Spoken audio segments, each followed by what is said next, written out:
கர்த்தர் நல்லவர், அவர் கிருபை என்றும் உள்ளது. ஆண்டவராகிய இயேசு கிறிஸ்துவின் நாமத்தினால் உங்கள் ஒவ்வொருவருக்கும் அன்பின் வாழ்த்துக்கள். இன்று உங்களுக்கு தேவையான சகல நன்மைகளையும் ஆண்டவர் ஒரு குறைவில்லாமல் கொடுத்து உங்களை ஆசீர்வதிப்பாராக. இந்த நாள் நாம் தியானத்திற்கான வசனம் நீதிமொழிகள் 11வது அதிகாரம் 25வது வசனம். உதார குணமுள்ள ஆத்துமா செழிக்கும், எவன் தண்ணீர் பாய்ச்சுகிறானோ அவனுக்கு தண்ணீர் பாய்ச்சப்படும். உதார குணமுள்ள ஆத்துமா, அதாவது முழு மனதோடு கூட நம்ம உதார குணமுள்ளவர்களாக எல்லாவற்றிலும் விளங்க வேண்டும் என்று கர்த்தருடைய வசனம் சொல்லுகின்றது. அப்படி உதார குணமாய் நம்ம இருக்கும் பொழுது நாம் செழிப்போம். உதார குணமுள்ள ஆத்துமா செழிக்கும் என்று சொல்லப்படுகிறது. எவன் தண்ணீர் பாய்ச்சுகிறானோ அவனுக்கு தண்ணீர் பாய்ச்சப்படும். அதாவது கர்த்தரை நம்பி நன்மை செய், தேசத்தில் குடியிருந்து சத்தியத்தை மேய்ந்து கொள் என்று இருக்கிறது இல்லையா?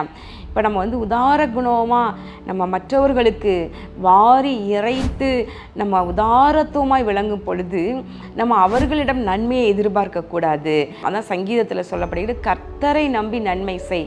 நீ உதார குணமாக மற்றவர்களுக்கு விசாலமான உள்ளத்தோடு இறங்கி கிரியைகளை செய்யும் பொழுது, உதார குணம் என்றால் கொடுப்பது மாத்திரம் அல்ல, நம்ம மற்றவங்களுக்கு உதவி செய்வது, நம்முடைய செயல்களால் உதவி செய்வது, கிரியைகளால், அதாவது கிரியைகளினால் நம்ம உதவி செய்வது, மற்றும் உள்ளத்தில் ஒரு விசாலமான எண்ணங்கள், மற்றவர்கள் நல்லா வாழணும், எல்லாரும் சமாதானமாக இருக்கணும், எல்லாரும் சந்தோஷமாக இருக்கணும்.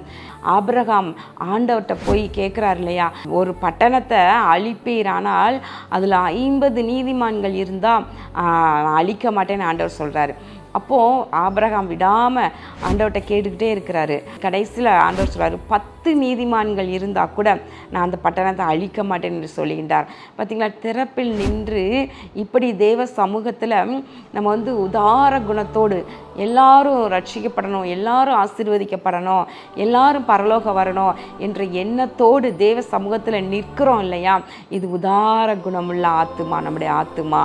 அதே போல் எல்லாவற்றிலையும், சின்ன காரியத்திலையும் சரி, பெரிய காரியத்திலையும் சரி, இதே ஆபிரகாம் லோத்துக்கிட்ட சொல்கிறாரு, நீ உனக்கு எந்த பக்கத்தில் நீ போனாலும் போ, வலது புறமாக போனால் நான் இடது புறமாக போகிறேன், நீ எந்த பக்கம் நீ ஃபஸ்ட்டு செலக்ட் பண்ணிக்கோ, நீ போன பின்பு நான் வேற ஒரு பக்கம் போய்க்கிறேன் அப்படின்னு சொல்கிறாரு. லோத்து கண்களுக்கு குளுமையான பச்சையான பகுதியை தெரிவு செய்து தன் குடும்பத்தையும் மந்தைகளையும் மேய்ப்பர்களையும் அழைத்து கொண்டு அங்கே போகிறத பார்க்குறான். ஆபிரகாம் அவருக்கு உதார குணமாக இருக்கிறதுனால லோத்துக்கு விட்டு கொடுக்குறாரு. அவன் வாழட்டும், அவன் போய் நாங்கள் நல்லா இருக்கட்டும், நான் எப்படியாவது நான் வாழ்ந்து கொள்வேன், கர்த்தர் எனக்கு உதவி செய்வார் என்கிற உதார குணம். கர்த்தரை நம்பி நன்மை செய்வது. ஒருவருக்கு தண்ணீர் பாய்ச்சுனா நமக்கு தண்ணீர் பாய்ச்சப்படும். ஒருவேளை அவங்களே திரும்ப நமக்கு கொடுப்பாங்க அப்படின்னு எண்ணக்கூடாது. மழையை பெய்ய பண்ணுகிறவர் கர்த்தர் இல்லையா? தாவரங்கள் வளருவதற்கு, பயிர் வகைகளை கொடுப்பதற்கு வானத்திலிருந்து கர்த்தர் மழையை பொழிய பண்ணுகின்றார். நல்லோர் மேலும் தீயோர் மேலும் சூரியனை உதிக்க பண்ணி நல்லோர் மேலும் தீயோர் மேலும் மழையை பெய்ய பண்ணுகிற கர்த்தர். பிரியமானவர்களே, நாம் மற்றவங்களுக்கு தண்ணீர் பாய்ச்சினா அவர் நமக்கு தண்ணீர் நிச்சயமாய் பாய்ச்சுவார். எல்லாவற்றிலும் ஒரு கஞ்சத்தனமாக இருந்து அதிலேயே கணக்கு பார்த்து வாழ்நாளெல்லாம் ஓடிட்டுருக்கிறவங்க உண்டு. கடைசியில் அந்த உலகத்தை விட்டு போகும்போது எவ்வளோ கஞ்சத்தனம் பண்ணி பிசினித்தனம் பண்ணி சேர்த்து வைத்ததை யாருமே எடுத்துக்கொண்டு போக முடியாது. தாயின் வயிற்றிலேருந்து வரும் பொழுது ஒன்றையும் கொண்டு வரலை. ஆனால் அந்த உலகத்தில் வாழும் பொழுது மாத்திரம் நம்ம திரும்ப போகும்பொழுது எதை கொண்டு போகிறோங்கிற எண்ணமே இல்லாமல் அதை சேர்க்கணும் இதை சேர்க்கணும் என்று அப்படியே ஒரு பைசாவையும் கணக்கு பார்த்து செலவு பண்ணி ஓடுகிற ஒரு கூட்டம் உண்டு.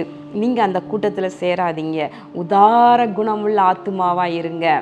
நம்ம மக்கள் என்ன பண்ணுவாங்கன்னா, காய்கறிக்காரங்க வீட்டுக்கு வாசலில் விற்க வர்றவங்ககிட்ட, கத்திரிக்காய் வெண்டைக்காய் வாங்குறவங்கக்கிட்ட ₹1 ₹2 குறைச்சி பேசி அதில் மிச்சம் பண்ணி அழகாக சந்தோஷத்தோடு வாங்கிட்டு வீட்டுக்குள்ளே வருவாங்க.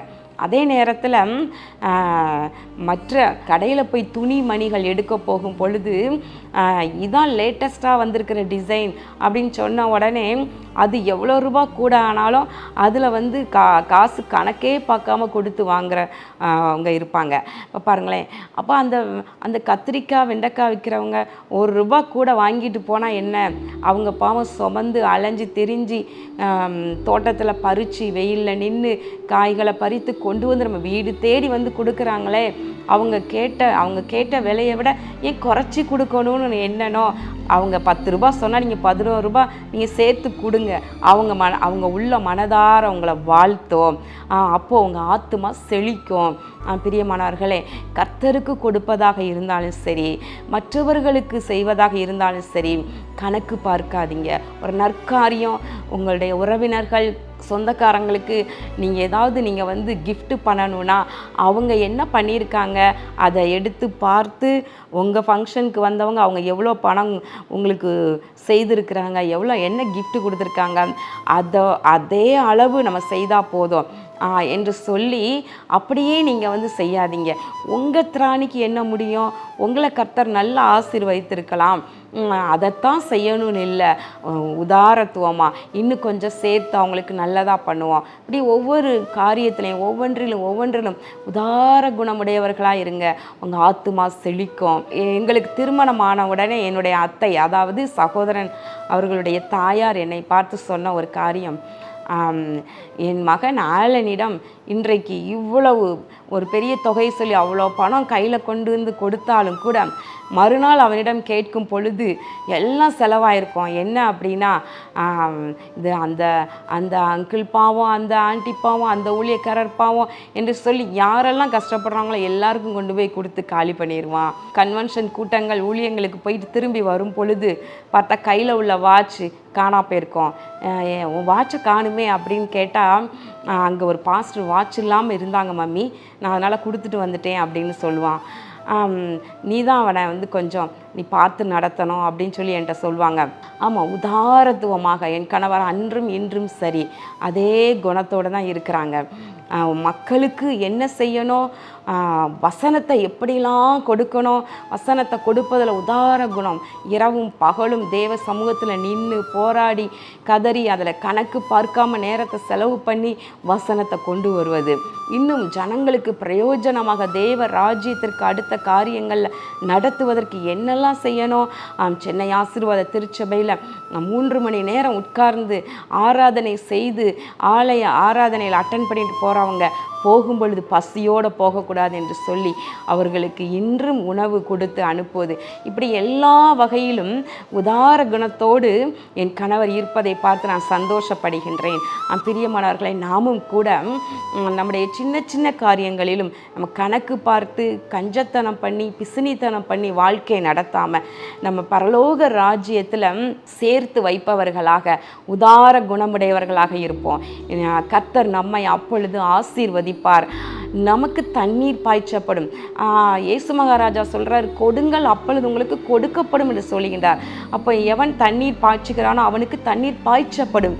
பிரியமானவர்களை, எல்லாவற்றிலும் நம்ம லாபம் நஷ்டம் என்று கணக்கு பார்த்து பார்த்து நம்ம ஓடாத படிக்கு கர்த்தர் நம்மை பார்த்து கொள்வார். கர்த்தர் நம்ம தேவைகளை சந்திப்பார். கர்த்தர் எனக்காக யாவையும் செய்து முடிப்பார் என்ற எண்ணம் நமக்குள்ளே இருக்குமானால் நாம் உதார குணமாக இருக்க முடியும். கண்கள் மூடி ஜெபம் பண்ணுவோமா? எங்கள் அன்புள்ள பரலோக பிதாவே, இந்த நாளிலே நாங்கள் தியானித்த வசனத்தின்படி உதார குணத்தோடு கூட ஆண்டவரே நாங்கள் இருக்க, எல்லாவற்றிலேயும் ஆண்டவரே உதார குணமுள்ளவர்களாக விசாலமான எண்ணங்களோடு செயல்பட நீர் எங்களுக்கு உதவி செய்வீராக. இயேசு கிறிஸ்துவின் நாமத்தினாலே வேண்டிக் கொள்கிறோம் நல்ல பிதாவே, ஆமேன். இந்த நாள் உங்களுக்கு ஆசீர்வாதமான நாளாக இருப்பதாக. கர்த்தர் உங்களை ஆசீர்வதிப்பாராக. ஆமேன்.